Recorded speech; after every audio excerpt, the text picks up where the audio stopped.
Hey, welcome back to the Saber Order. This video I'm going to be reviewing Ashoka Tano's Neopixel Lightsabers. I got these from Ultimate Works. They're also sold on the Pach store.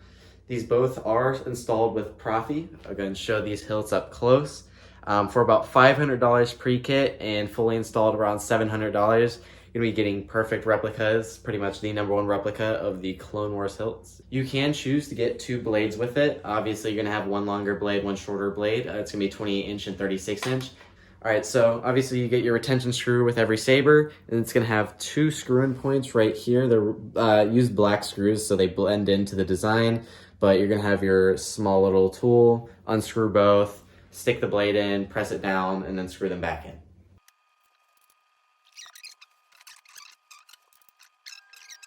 All right, so both these are going to ship with battery, and then you're going to have your activation button as both of the main buttons on these sabers. And to switch fonts, you're going to have your auxiliary button in the middle of those black circles opposite to the CoverTech clips.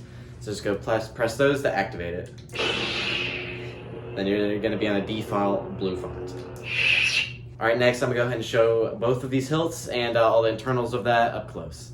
All right, so here's all your little accessories. Obviously, this is the screw I showed you earlier. This is smaller than most of the ones that anything's going to come with, so I wouldn't lose this, but if you do need to get a new one, I'm sure you can email them if you lose it or whatever.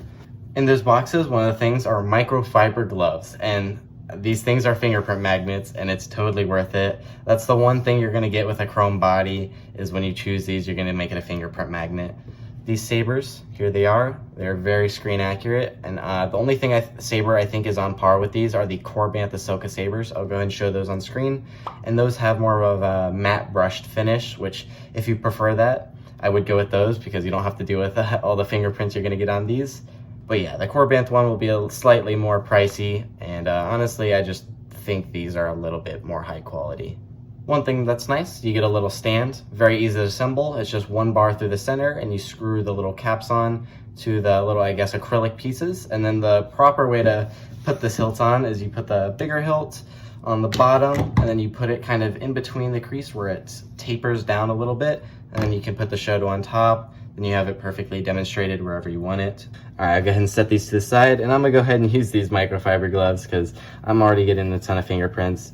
They are slightly small, so I don't have necessarily big hands either, so I don't know. If you do have big hands, these might serve no purpose to you, but again, you don't really pay for these. They kind of just throw it in for free, so I ain't gonna complain. Let me go ahead and get the fingerprints off these real quick. Here's the closest look at the saber. Very reflective. In the TV show, they, I guess, don't exactly lick chrome, but that is because it is an animated show, so you really can't tell. It's up to what you prefer with these, which I think is pretty cool. And here's the Shoto hilt. I like the Shoto hilt a lot more for swinging. It's just very small, has all the fine details. If you couldn't tell, these sabers are inspired from Anakin's lightsaber, and that is obviously because he was Ahsoka's master, and it has cool little blade plugs.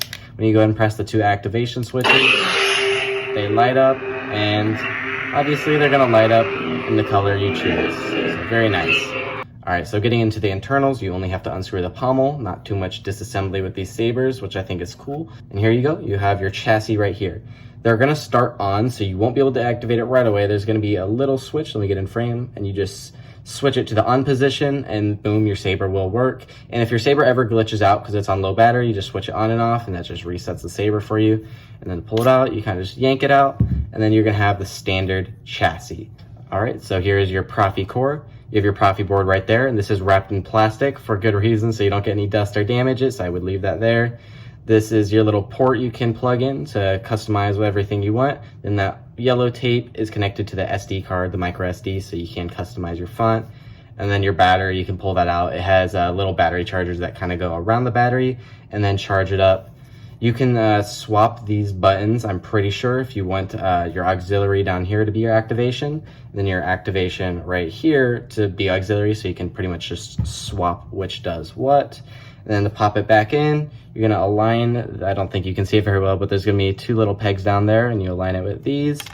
You can twist it around, and then boom, it's gonna sit in, shouldn't fall out. And then rescrew the pommel on, might take a second, these gloves are very slippery. And then boom, you have your saber back to normal. Same goes for the Shoto. I'll go show it off real quick. Just pop it out, do whatever you want. get it back in, and then screw it back on. And here are your two sabers back in display form. Next, I'm gonna go ahead and show off the sabers back with the blades in them, all the sound fonts, everything you need to know with the technology with these sabers. All right, so with the blades popped in, again, you can just press the activation switch. You're gonna be on your base font right here. You got the blues. I'm gonna demonstrate this smooth swing because it really is great. Both sabers. It is really tough to double wield. I haven't practiced much, but you have your Shoto and your main blade, and these really are fun to swing around, and technology-wise are pretty up there for the sabers on the market, as I've worked with at least. These sabers also have gesture controls, so if you just twist it, they can go deactivate it. Same thing to turn them on. You also will have a swinging activation, so you can just go ahead and swing it, turn it on, and then deactivate it by twisting it or pressing the button like this. These buttons right here, I don't know if you can see them very well, those are your auxiliary switches, so that is how you switch fonts. I am a Jedi. I am a Jedi. Go and press that. Then you're gonna have a Luke font. I am Jedi. You press those, and then you have Ahsoka's actual font. So the blue font it does start in isn't Ahsoka's, but it does have a green Ahsoka font, which does still work with these sabers. And of course, sounds great. What these sabers also have is flash and flash, and the auxiliary button does blaster and lockup effects. And when you press it and hold it down, with all these effects, everything goes the same with the two hilts. They are the exact same chassis inside of the hilts. The Luke Skywalker font, very similar to the first font, which I think was an Obi-Wan font. You have yourself a Kylo Ren font. And I do have the Flame Blade, which I think is a nice touch. And this is the same font that does come on the actual Kylo Ren saber, though there is only one on this, which I find unique. So they did program the Kylo Ren saber slightly different. I did review that saber on my channel. I think it was my last video, so if you want to check that out, it's there. You have a regular Sith font right here. It's one of my favorite fonts on the saber. It has a really bright, great red, and if you do use the auxiliary button and the activation button at the same time, you can change the color of all of these fonts. Here's my favorite font right here. You have the Dark Saber. It's a very white font. The saber is kind of yellowy a little bit. That's just because the charge is quite low. They do come with two chargers for both the sabers, so you can go charge it up. And obviously, you gotta have a Mace Windu font. It's pretty strange using most of these fonts in these sabers. I usually do stick to the blue or green, which is more of canon. But it is cool that they include all of these. You can do really whatever you want with these sabers. Alright, so those are all the sound fonts and pretty much all the blade effects. I'm gonna go ahead and move on to a swing test, turn the lights off, and really show off these lightsabers. I've come to kill.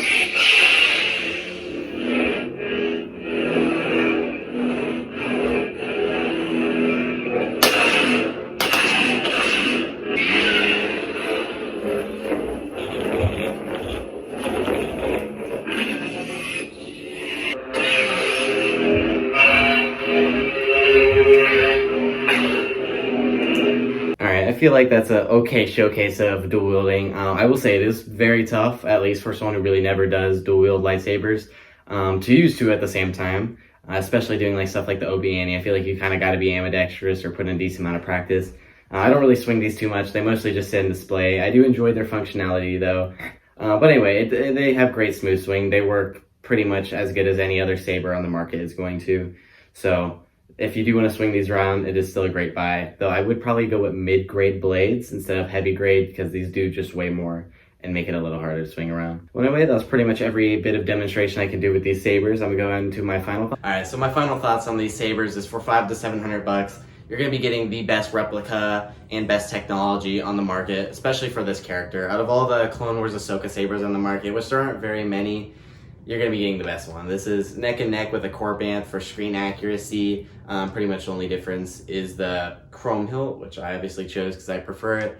But for beginners, I don't know if I'd 100% recommend Proffie over Neopixel, but I'm a big fan of this technology, and these hilts are totally worth it and sit on display and look great. So that's my thoughts on these sabers. Anyways, we do have a ton of reviews on this channel, other sabers, and we also have a TikTok and Twitter where we post other lightsaber and Star Wars related content. So if you like this, go ahead and check those out. Anyways, thanks for watching.